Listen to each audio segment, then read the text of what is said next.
हम आपको 10 शिक्षाएं राम जी की बतलाएंगे। पहली शिक्षा सुनिए। पूछो क्या? जोर से पूछो तब बताएंगे। मुंबई वाले होते बड़े कंजूस हैं। हम जब पहली बार मुंबई आए थे, पीछे हम मोटरसाइकिल से चले जा रहे थे। पहली बार जब आए, एक बहन जी होंगी पनवेल की, कार चला रही थी आगे आगे, और वो बार बार ऐसा हाथ करें, हमें लगा मुड़ेंगी, तो हमने धीरे कर ली। उनने फिर हाथ भीतर कर लिया, सीधी चली जाए। थोड़ी देर बाद फिर हाथ निकाला, हमें लगा शायद अब मुड़ेंगी, ध्यान भूल गई होगी, फिर भी नहीं मुड़ी। हमने फिर मोटरसाइकिल धीरे करी। अब तीसरी बार उन्होंने फिर हाथ निकाला। अब हमारा दिमाग ही खराब हो गया।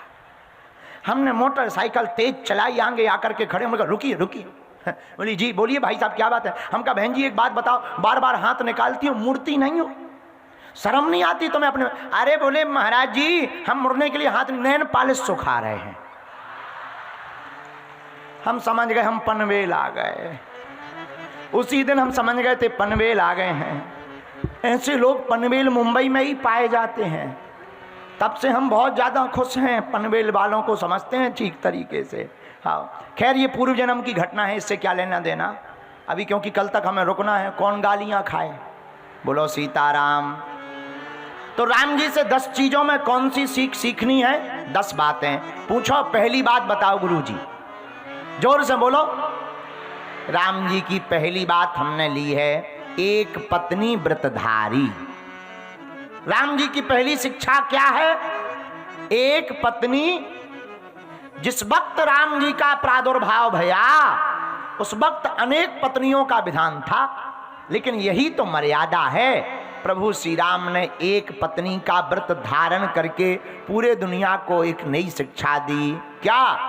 जिसकी एक पत्नी व्रतधारी होता है, जो एक पत्नी व्रतधारी होता है वह ब्रह्मचारी की ही श्रेणी में आता है। एक बात। अच्छा महाराज जी ये तो आपने बात बताई एक पत्नी व्रतधारी राम जी की बात, अब मान लो कोई लफड़ों में फंस जाए तब क्या करे? इसका भी एक उपाय बताया है रामायण में। पूछो कहां? रामचरितमानस में जब राम जी महाराज पंचवटी पहुंच गए, पंचवटी जैसे ही पहुंचे, राम जी का पंचवटी पहुंचना हुआ, उसी समय रावण की बहनी सूर्पनखा रावण की बहनी, सूर्पनखा राम जी के पास आई। क्या बोली? तुम सम पुरुष ना मो सम नारी। राम जी से भेष बदल करके वह सूर्पनखा आई। बोली महाराज आपके समान कोई पुरुष नहीं है, हमारे समान कोई नारी नहीं है। राम जी बोले हम करें क्या? सूर्पनखा बोली महाराज शादी कर लो। राम जी बोले हम नहीं कर सकते। क्यों? राम जी बात कर रहे सूर्पनखा से, पर देख रहे जानकी जी की तरफ।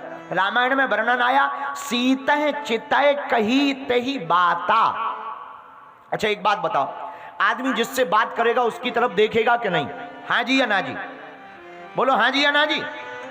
लेकिन राम जी बात कर रहे सूर्पनखा से, देख रहे जानकी जी की तरफ। तो किसी ने राम जी से पूछा कि आप सूर्पनखा से बात कर रहे पर देख जानकी जी की तरफ रहे, इसका उत्तर क्या है? राम जी ने मुस्कुराते हुए मानो बड़ा प्यारा संदेश दुनिया वालों को दिया हो कि जब कोई भी वासना का रूप धारण करके तुम्हारे ऊपर डोरे डालने आ जाए तब घबराना नहीं, अपनी धर्म पत्नी की तरफ देख करके उससे बात करना। कभी तुम्हारा मन नहीं भटकेगा और तुम्हारा संकल्प भी दृढ़ रहेगा। बोलो सीताराम। जोर से बोलो। तो सीतः चितय कही तेही बाता। राम जी ने जानकी जी की तरफ देख करके कहा एक बात और, एक पत्नी व्रत धारण करने वाला व्यक्ति सदैव प्रत्येक युद्ध में अजेय रहता है, जो ब्रह्मचर्य का पालन करता है, गृहस्थ का भी पालन करता है, उसके वीर के तेज के सामने कोई भी ताकत नहीं टिकती है। वह सदा अजेय रहता है, उसे कोई जीत नहीं सकता है। इसलिए राम जी की पहली शिक्षा है एक पत्नी व्रतधारी।